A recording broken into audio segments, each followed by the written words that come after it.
प्रिय छात्र एवं छात्रों, आज मैं आपको इस क्लास के अंतर्गत सचिव की क्या स्थिति होनी चाहिए, क्या पोजीशन है उसकी, इस टॉपिक पर इस क्लास में चर्चा करेंगे।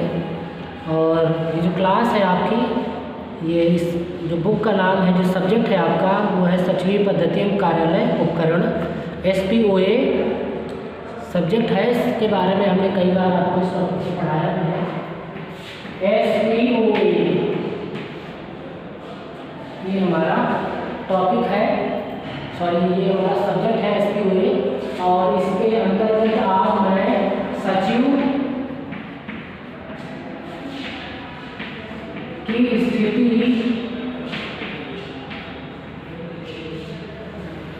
सचिव की संस्था में, कंपनी में क्या पोजीशन होती है, क्या स्थिति है, इस टॉपिक पर आज हम चर्चा करने वाले हैं। क्योंकि ये जो चैप्टर हम आपको पढ़ा रहे हैं, इस चैप्टर का नाम ही कंपनी सचिव के गुण, नियुक्ति, अधिकार, कर्तव्य और दायित्वों से संबंधित है। तो आज हम इस क्लास में इस टॉपिक के अंतर्गत हम समझेंगे कि सचिव की क्या स्थिति है। तो कंपनी सचिव की स्थिति के बारे में यदि चर्चा की जाए तो ये भारतीय कंपनी अधिनियम में कहीं पर भी स्पष्ट नहीं किया गया है कि कंपनी सचिव की क्या स्थिति होनी चाहिए, उसका कहीं पर भी कोई वर्णन नहीं किया गया है। लेकिन समय समय पर विभिन्न न्यायालयों से मिलने वाले निर्णयों के आधार पर कंपनी सचिव की स्थिति के बारे में उनको दो भागों में विभक्त किया गया है। अर्थात कंपनी सचिव की क्या पोजीशन होनी चाहिए, क्या स्थिति है, उसको दो भागों में डिवाइड किया गया है। पहला है इसकी वैधानिक स्थिति और दूसरी है इसकी वास्तविक स्थिति। वैधानिक स्थिति और वास्तविक स्थिति।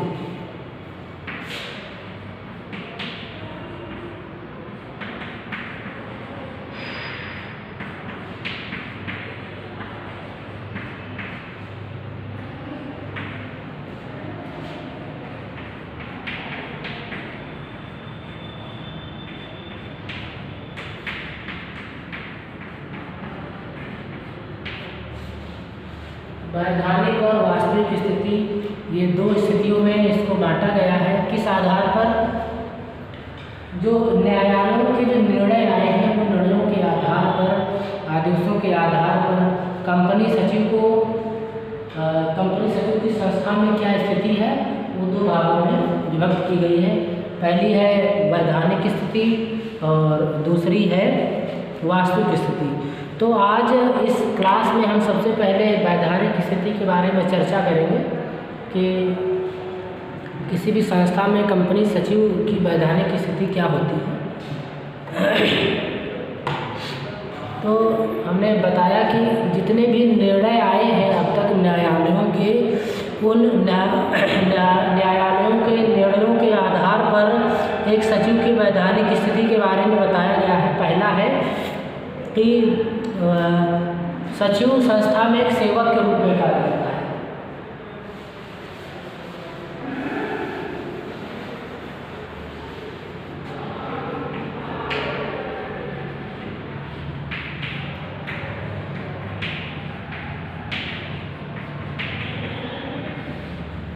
सेवक के रूप में, ठीक है। तो निर्णयों के आधार पर पहला जो आपका टॉपिक है वह है सेवक के रूप में। कंपनी सचिव हमेशा सेवक के रूप में कार्य करता है। तो इसके बारे में बताया है कि कंपनी सचिव जो है वो कंपनी का एक सेवक होता है और कंपनी सेवक के रूप में ही हमेशा कार्य करता है, ठीक है, हमेशा सेवा करता रहता है। कंपनी सचिव की सेवक के रूप में स्थिति के बारे में लॉर्ड शेयर ने वेरिनेट हॉर्सेव एंड कंपनी लिमिटेड बनाम साउथ ट्राम्बे कंपनी लिमिटेड के मामले के बारे में 1887 में एक अपना विचार, एक वक्तव्य प्रस्तुत किया था। फिर से बताते हैं। जजमेंट जो जज के द्वारा दिया गया था, नाम था लॉर्ड एसर। लॉर्ड एसर महोदय ने दिया था, अपना वक्तव्य दिया था।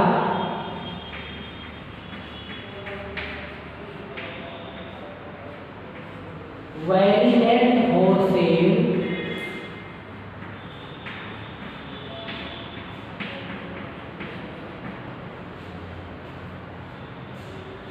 And company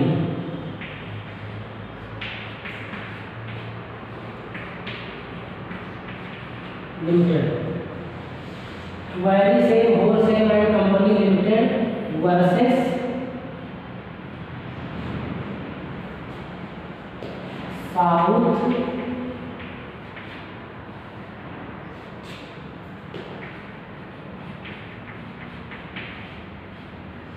south Trombay company.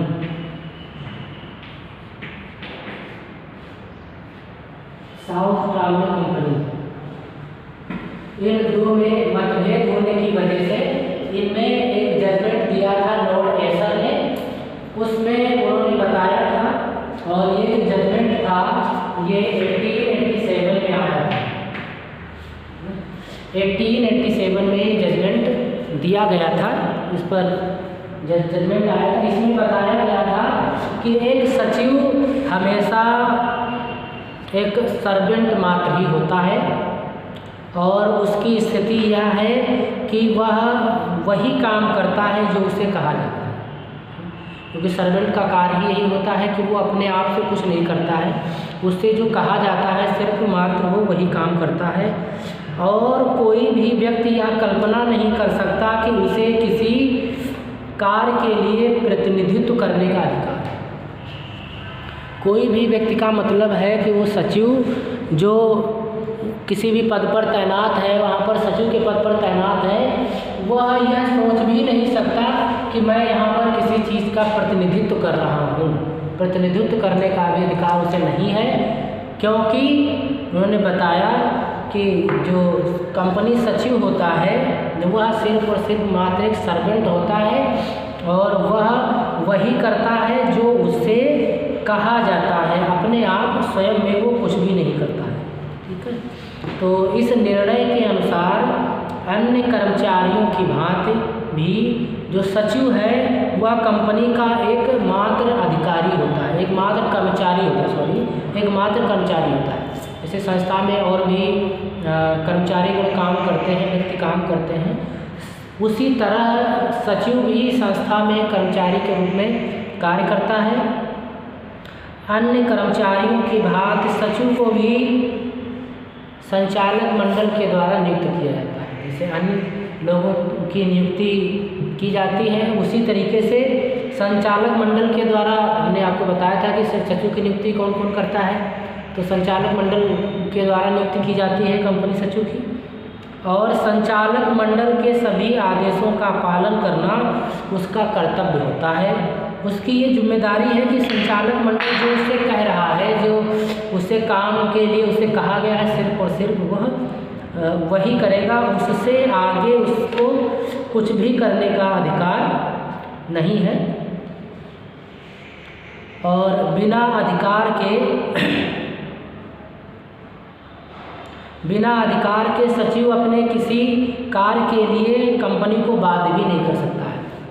ठीक है, मतलब यदि सचिव को संचालक मंडल के द्वारा अधिकार नहीं दिया गया है तो वह प्रेशर नहीं बना सकता है कि यह कार्य किया जाए, कब किया जाए, कैसे किया जाए।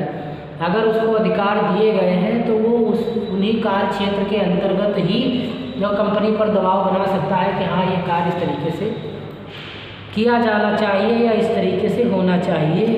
वह अपने अधिकार प्रत्यक्ष तथा अप्रत्यक्ष रूप से संचालक मंडल से ही प्राप्त करता है। ठीक है, उसको कोई अधिकार अलग से नहीं मिलते हैं। संचालक मंडल चाहे तो वो उसको अधिकार दे, अर्थात वो चाहे तो उसको उस कार्य को करने का अधिकार नहीं भी दे सकता है। तो इस प्रकार से ये स्पष्ट है कि सचिव हमेशा संचालकों के आदेशानुसार कार्य करने वाला मात्र एक सेवक होता है ना, मात्र एक सेवक होता है। ये आपको समझ में आ गया होगा, है ना। तो महोदय जो न्यायाधीश थे दिया था और वो जजमेंट इन दो कंपनियों के मध्य में हुआ था, variant wholesale and company limited versus south ट्रांसवे कंपनी। इनमें जो केस हुआ था उसका जो समझौता था उस पर जो आदेश आया था 1887 उसमें बताया गया था कि जो कंपनी सचिव होता है वह मात्र किसी भी संस्था का एक सर्वेंट मात्र ही होता है, वो अपने आप अपनी इच्छा से कुछ भी नहीं कर सकता है, वह मात्र संस्था के एक सेवक के रूप में कार्य करता है, सिर्फ वह एक सेवक मात्र होता है और वो किसी प्रकार की कल्पना भी नहीं कर सकता है कि मैं किसी कार्य का मतलब प्रतिनिधित्व कर सकता हूँ। प्रतिनिधित्व वह उसी स्थिति में करता है जब उसको संचालक मंडल के द्वारा कोई अधिकार उसको सौंपे जाते हैं, अधिकार उसको दिए जाते हैं, उन अधिकारों के पालन करने के उपरांत ही वह वहाँ पर अपने कार्यों को पूरा करने के लिए लायबल होता है।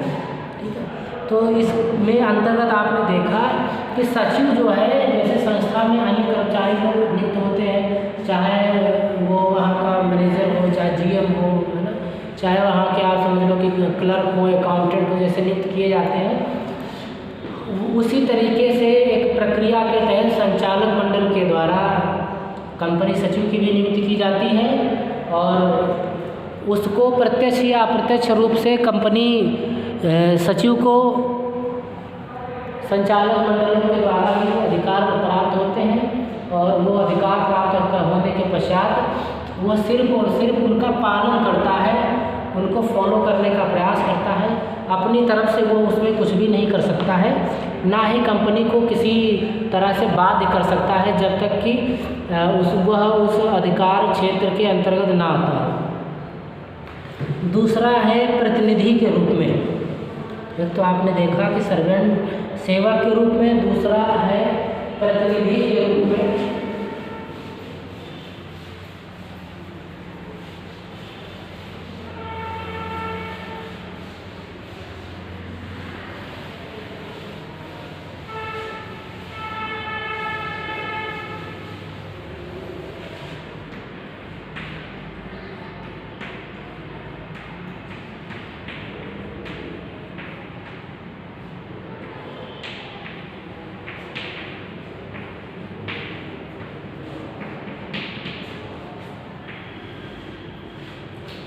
प्रतिनिधि के रूप में कंपनी सचिव किस तरीके से काम करता है इस टॉपिक पर देखेंगे। मतलब जैसे एजेंट होता है, एजेंट काम करता है, तो एजेंट में से प्रतिनिधि वो किस तरीके से प्रतिनिधित्व करता है कंपनी का।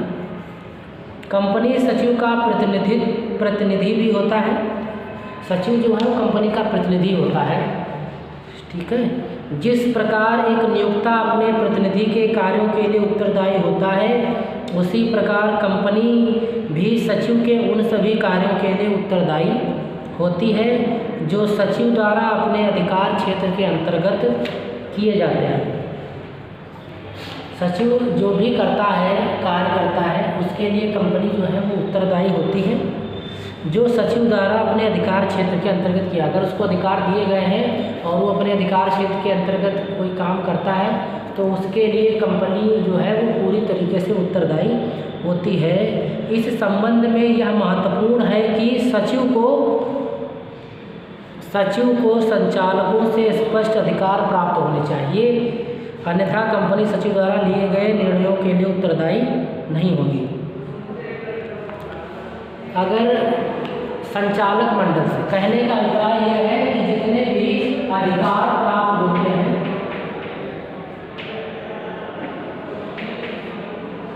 जितने अधिकार संचालक मंडल से मिले हैं, जो अधिकार संचालक मंडल से मिले हुए हैं, प्राप्त हुए हैं सचिव को, अगर वो अधिकार आपको ऐसे ही लिखित में नहीं मिले हैं और सचिव कोई कार्य ऐसे कर देता है जो उसके अधिकार क्षेत्र में नहीं आता है, तो कंपनी जो है वो कंपनी सचिव के द्वारा किए गए कार्यों के लिए उत्तरदायी नहीं होगी, क्योंकि उसके प्रतिनिधित्व के जो अधिकार हैं वो संचालकों के द्वारा नहीं दिए गए हैं कंपनी सचिव को। तो ये बात यहाँ पर ध्यान रखनी है कि प्रतिनिधि के रूप में वो तभी काम कर सकता है जब संचालक मंडल के द्वारा सचिव को ये अधिकार पहले से ही प्राप्त किए गए हों, उनको अधिकार पहले से ही दिए गए हों। ठीक है। उसके पश्चात है अधिकारी के रूप में। अधिकारी के रूप में किस तरीके से कार्य करता है ये भी आपको जानना आवश्यक है।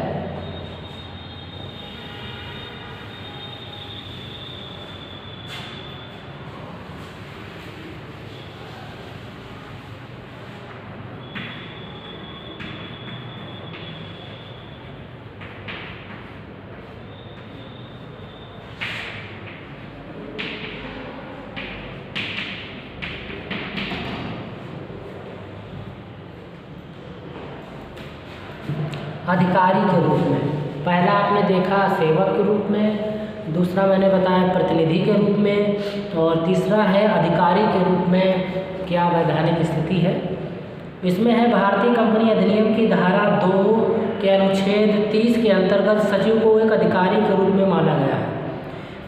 धारा बताई गई है 2 अनुच्छेद 30 के अंतर्गत, जिसके अंतर्गत कहा गया है, जिसमें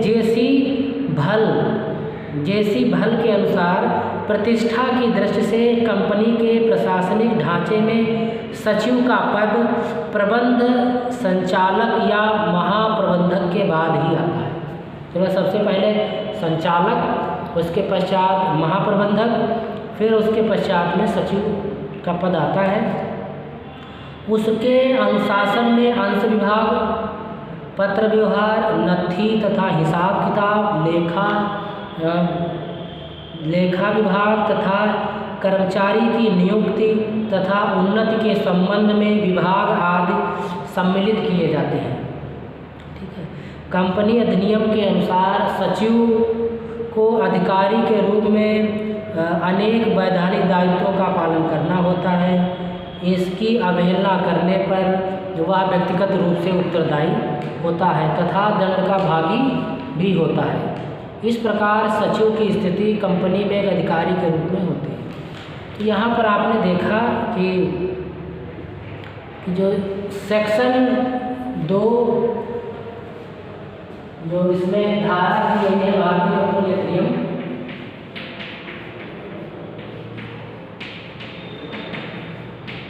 भारतीय कंपनी अधिनियम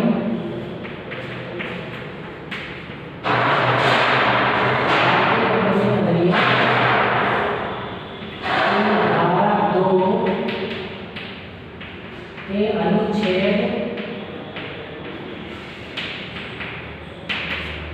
30 के अंतर्गत यह स्पष्ट किया गया है कि कंपनी सचिव एक अधिकारी के रूप में कार्य करता है। लेकिन उसकी जो स्थिति बताई गई है वो स्थिति यह है कि सबसे पहले तो संचालक मंडल होते हैं, संचालक, उसके पश्चात में होते हैं महाप्रबंधक, और महाप्रबंधक के बाद में फिर जो है वो सचिव का पद आता है ना। क्योंकि यह जो है ये संचालकों के अंतर्गत कार्य करता है। सभी इसको अधिकार जो है वो संचालकों के द्वारा प्राप्त होते हैं। तो कई स्थानों पर सचिव को एक अधिकारी के रूप में अपने अधिकार पूरे करने पड़ते हैं। अधिकारी के रूप में इस तरह भी ये कार्य करता है क्योंकि इसके अंतर्गत कई सारे विभाग आते हैं। कई विभाग हैं, जैसे आपका अंश विभाग है, अंश विभाग जो शेयर विभाग होता है, शेयर विभाग है,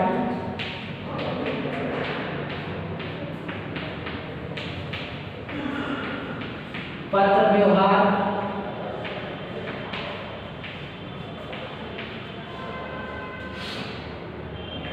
उसके पश्चात नत्थी तथा हिसाब किताब,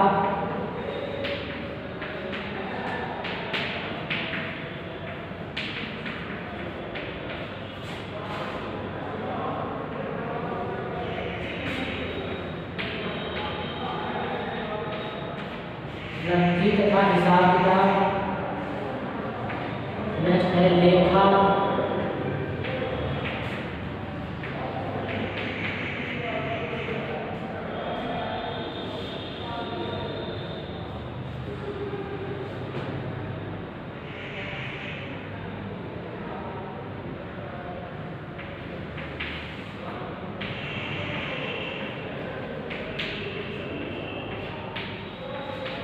कर्मचारी की नियुक्ति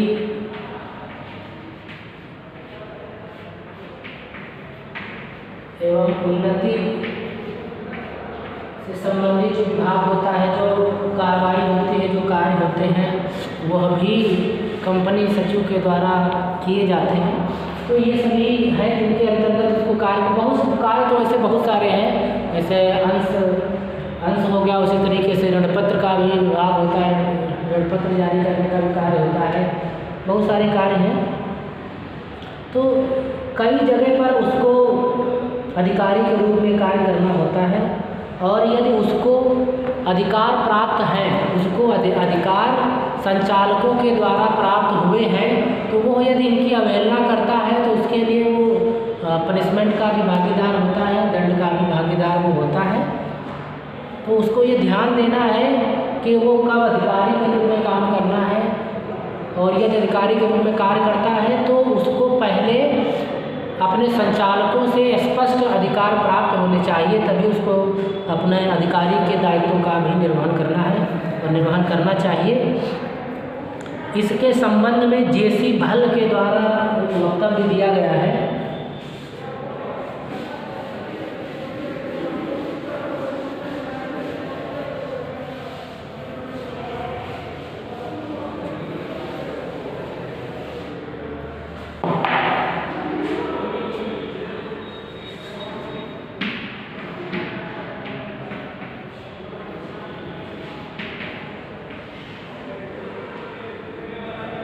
इन्होंने कहा है, प्रतिष्ठा की दृष्टि से कंपनी के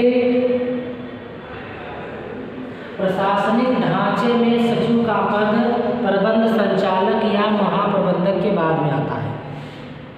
ठीक है, उन्होंने कहा कि प्रतिष्ठा की बात जहाँ पर आती है, प्रतिष्ठा की दृष्टि से, तो वहाँ पर कंपनी सचिव का जो पद होता है वह संचालकों एवं महाप्रबंधकों के बाद में इसका स्थान आता है, और उसके द्वारा कई सारे पदों का निर्वहन किया जाता है, कई सारे विभागों के कामकाज का भी निस्तारण किया जाता है समय से।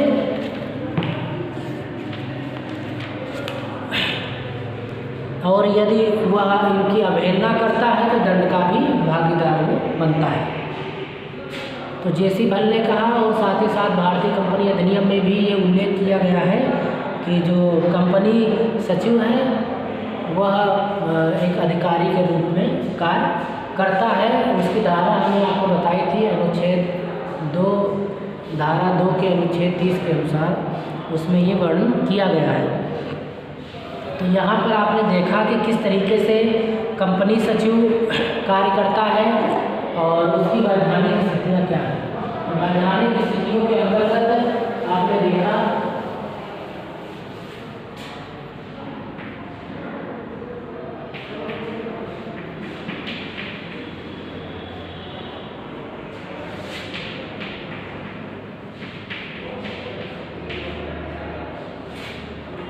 वैधानिक स्थिति के अंतर्गत हमने देखा कि जो सचिव है वो एक सेवक के रूप में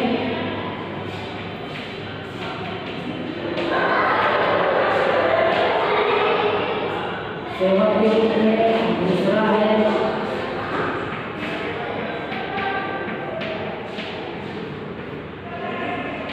प्रतिनिधि के रूप में, और तीसरा है अधिकारी के रूप में।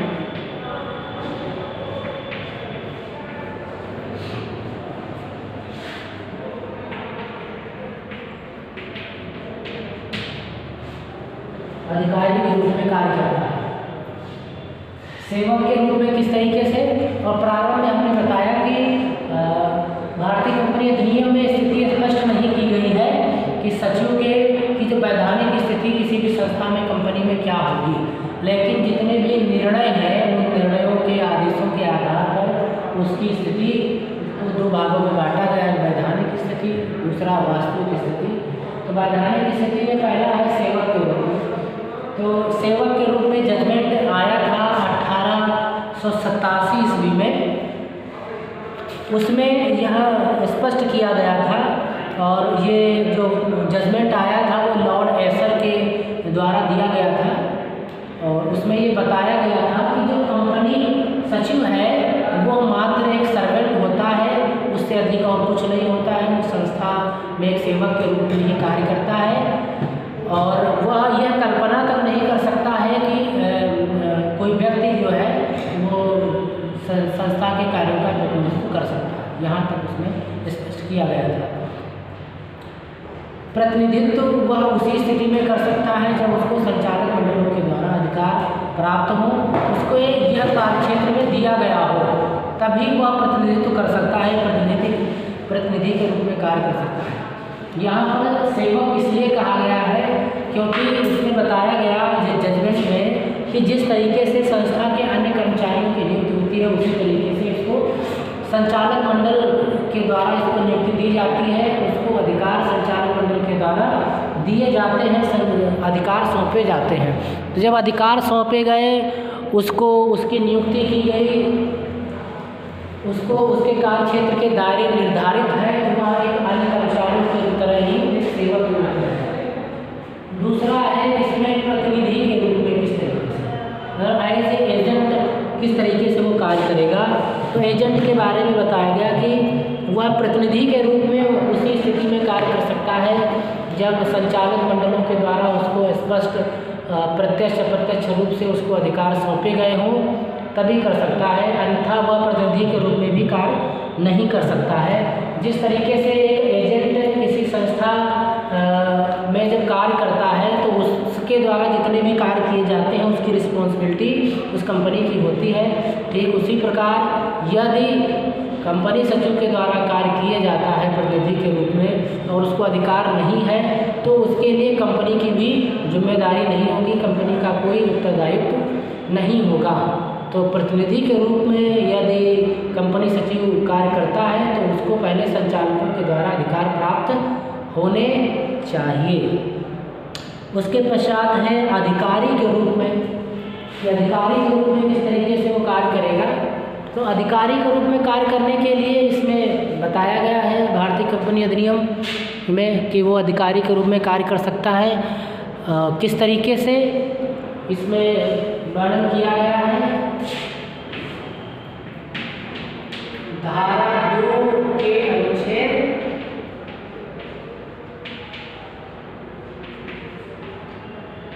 30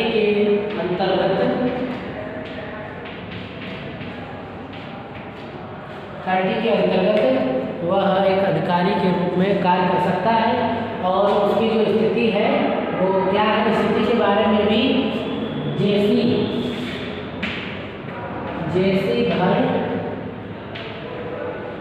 भल ने बताया कि अगर प्रतिष्ठा की बात की जाए कि संस्था में कौन कितना प्रतिष्ठित है तो उस प्रतिष्ठा में सबसे पहले बताया गया कि संचालक मंडल जो संस्था के संचालक होते हैं, जो संस्था को चलाते हैं, उसके पश्चात में महाप्रबंधक,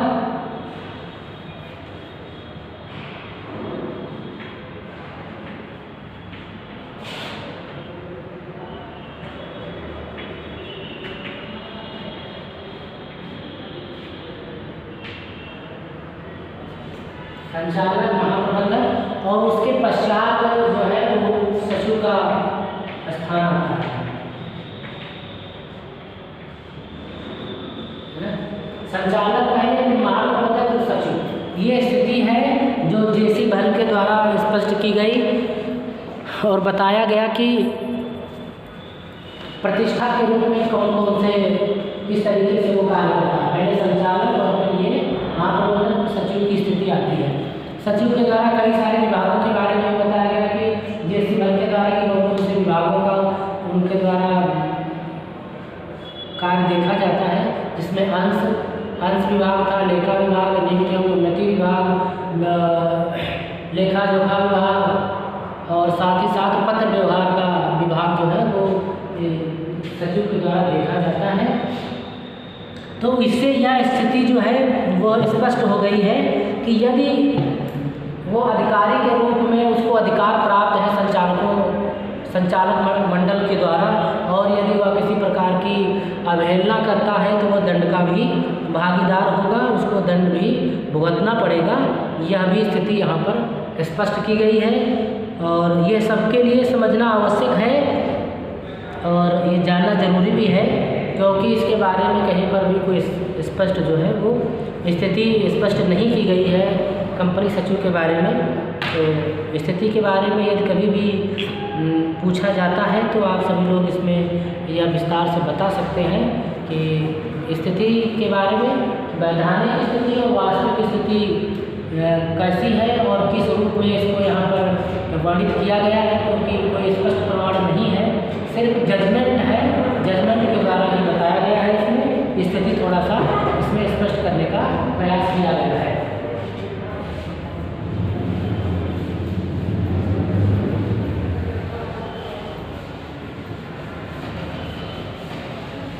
तो आज के इस क्लास में आपको समझ में आया होगा कि कंपनी सचिव की क्या स्थिति होती है और उस स्थिति में जो वैधानिक स्थिति है, वैधानिक स्थिति के रूप में किस तरीके से कंपनी सचिव कार्य करता है किसी संस्था में, या वैधानिक स्थिति किसी संस्था में उसकी क्या होती है, आप थोड़ा सा ध्यान रखेंगे सेवक के रूप में, प्रतिनिधि के रूप में और अधिकारी के रूप में। ये जो स्थिति स्पष्ट हुई है ये न्यायालयों से आने वाले जो आदेश हैं उन आदेशों के आधार पर बनाई गई है।